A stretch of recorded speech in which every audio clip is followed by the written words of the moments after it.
Hello everyone, welcome to another episode of TCG Talk, back today with another video, back on the normal setup. Thank you so much for bearing with me this past week when I was at home with family on my makeshift setup on my laptop, but we're back with the good mic, good setup, all this good stuff. In today's video, we're going to be going over Kayo, Armed and Dangerous.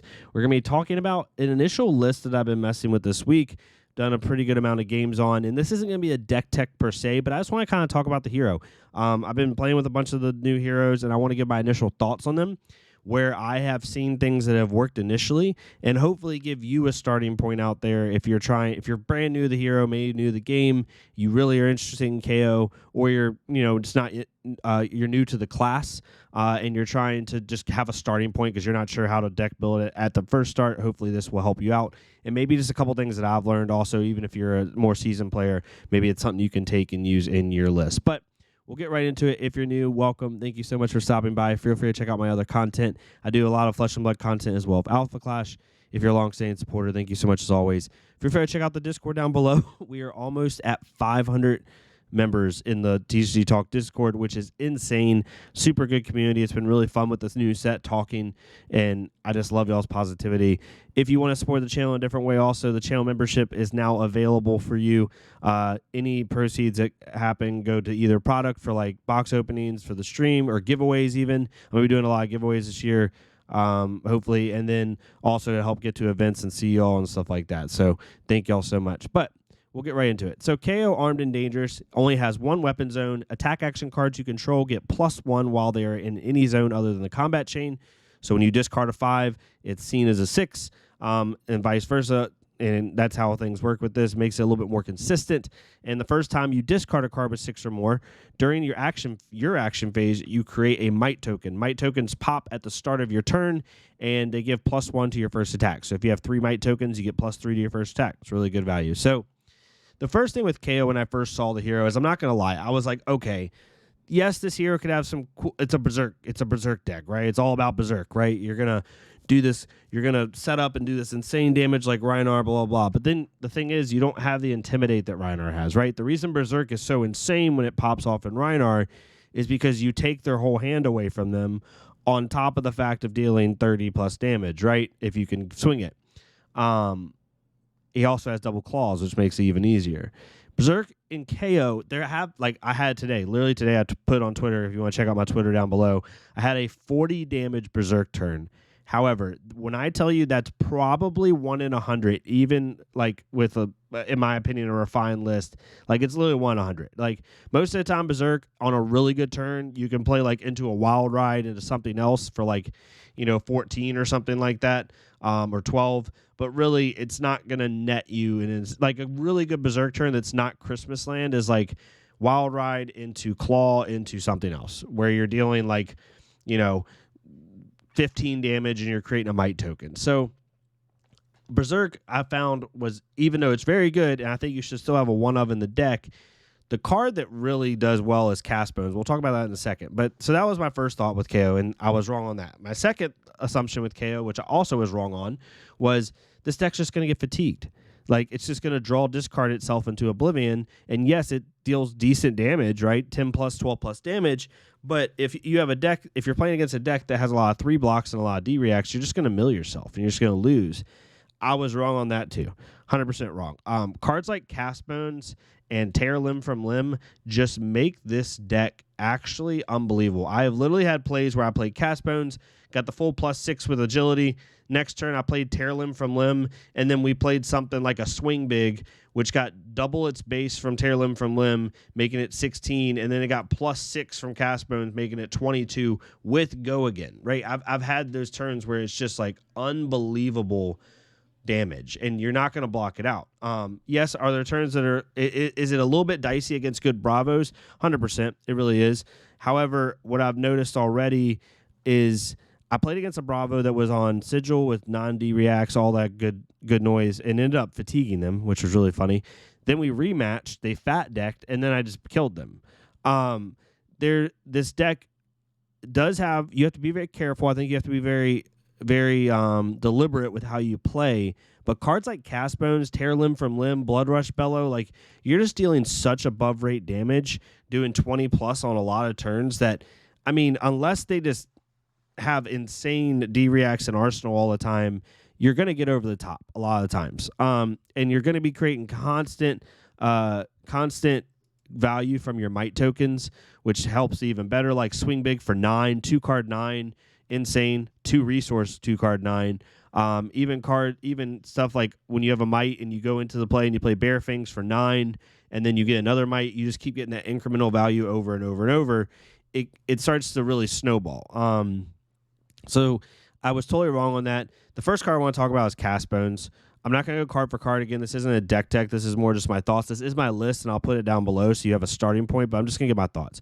This card, 3 of, all day. It is so good, especially if you can park this card in Arsenal, and then you play, like, I've had turns where I played Wild Ride into Claw for 9, making a might token, making them block with like a card or 2 so they don't have like an insane clapback turn. And then I play Cast Bones and get +6. So all of a sudden, because I got a might token from Wild Ride, then I got 6 might tokens from Cast Bones, all of a sudden I'm playing, a +7 go again on my next attack at the start of my next turn, which could be a swing big for 15 go again, right? Like, this card is so good. It really replaces Berserk, and not like 1-for-1, I mean, but like in what I thought was going to be where the deck was built around. No, in my opinion, this deck is built around Cast Bones and just good incremental value and good to go again, and then agility as well. So that was one thing I noticed. The staples, I will say, be careful on cards like Bear Fangs and Wild Ride. I do like these cards, but they're non-blocks, which feels really bad. And also, once you start getting into the yellows are good, and I'm not saying don't run them. Just be careful and really evaluate how much they're getting you, because Wild Ride Yellow is basically a 3-card 5 go again, essentially, right?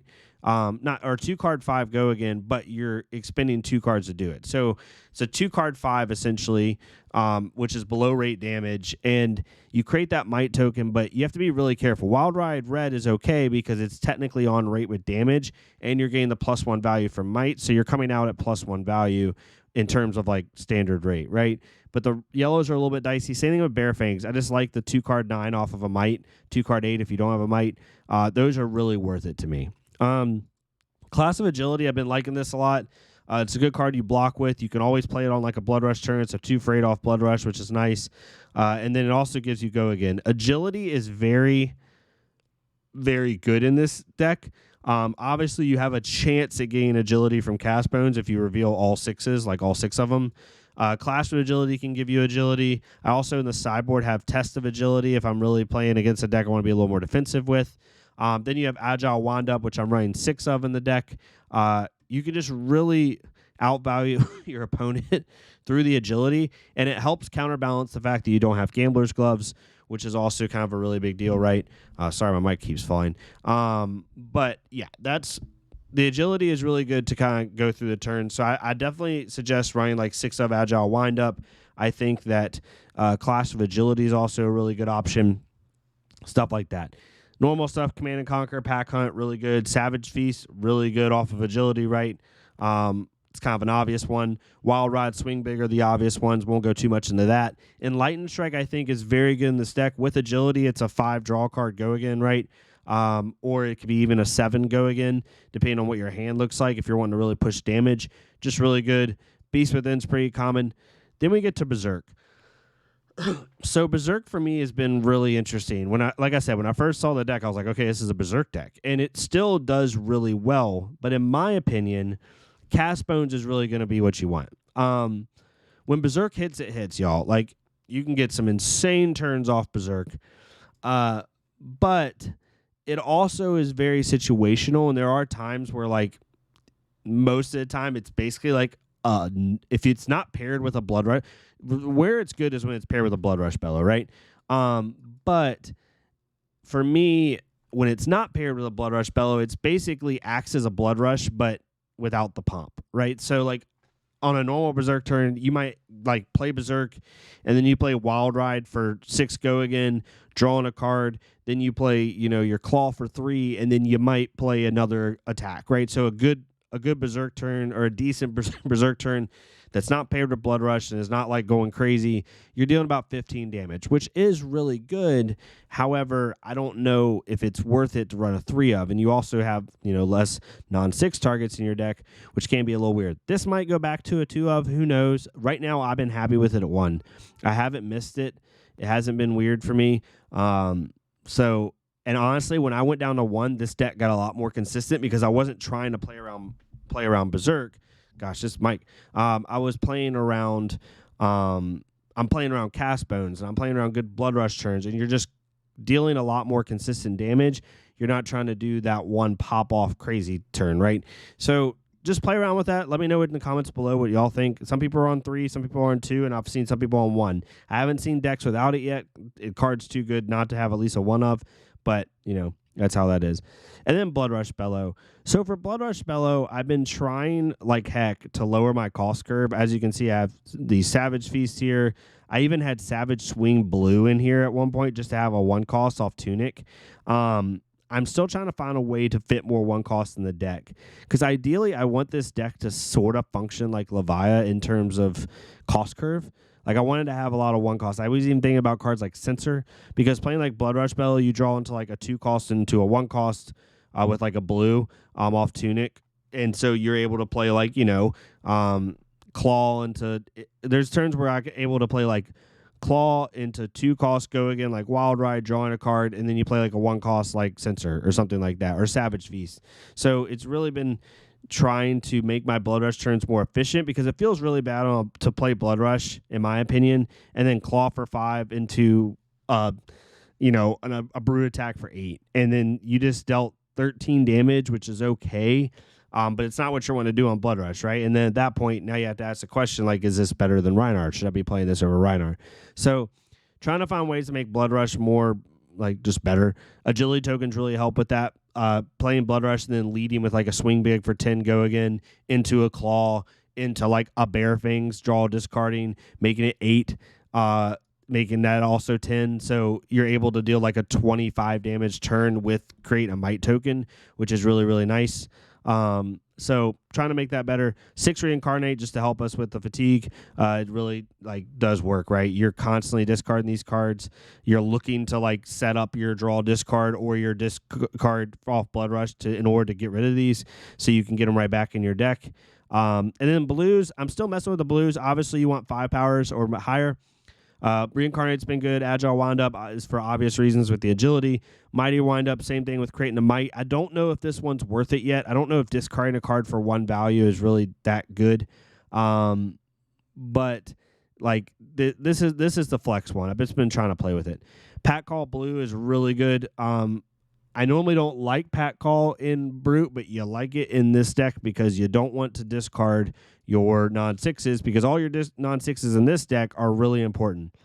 Pound Town, just really good for, it's a 3 for 5. You could put Smash Instinct in here as well. I don't have a beat chest. I just want to play with the new card.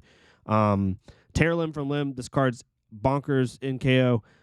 Almost always like a 12 to 14 attack card. And when you pair this with like a Wild Ride, all of a sudden you're hitting for 12 go again. And then you can usually go into something else. Like this card usually for me facilitates like usually an 18 to 20 damage turn if I have a 4 or 5 card hand. It's pretty nuts. And then Wrecker Romp's the obvious one. For sideboard, I'm just playing around with different stuff. Amnesia's for the aggro matchup, specifically Katsu. Really cares about that. Erase Face is good into a lot of decks right now. Dromai, Phi, anything that cares about talents or tokens or stuff like that. Test of Agility has been really fun. I've been putting this in aggro as well. And then Reckless Swing I only put in for matchups where I feel like I could threaten to get fatigued and I might need to like get over the top with some damage. Like excuse me. Bravo. Basically Guardian is where I'm putting Reckless Swing in, and sometimes Dorinthia as well right now, because Dorinthia is actually really good. And then we're just trying with some new stuff. But hopefully this gives you a good option. Like, my main takeaways so far for my initial games, one is Cast Bones is bonkers. It's better than Berserk, in my opinion. Berserk is good, but I don't think you need a 3 of. I really don't. Maybe 2 max. And then some of the big winners are like Wild Rod, Bear Fangs, obviously. Swing Big's amazing in this deck. Agile Wind Up and Reincarnate. Like, it's a pretty solid deck. And like I said, I have not been threatened. I had one game I was threatened to be fatigued against a Bravo. I actually fatigued them, but I had 4 cards left in deck, and they got fatigued, and they fat decked, or slightly fat decked. So really, really excited to see where Kayo goes. I think it's definitely way more of a playable deck than I thought it was going to be. Personally, I thought it was going to be like the worst deck, or the worst hero was my initial thoughts out of all the heroes, but we'll see how that kind of goes from here on out. But yeah, hopefully this gives you a good starting point. If you have something different in your list, let me know. I'd love to hear other people's ideas. This is just sharing my ideas and getting your thoughts as well, trying to help people like deck build as a community, and yeah, kind of go from there. But thank y'all so much. Hopefully y'all have a good rest of your week. Stay safe. Enjoy yourself, and I'll see y'all next time on TC Talk.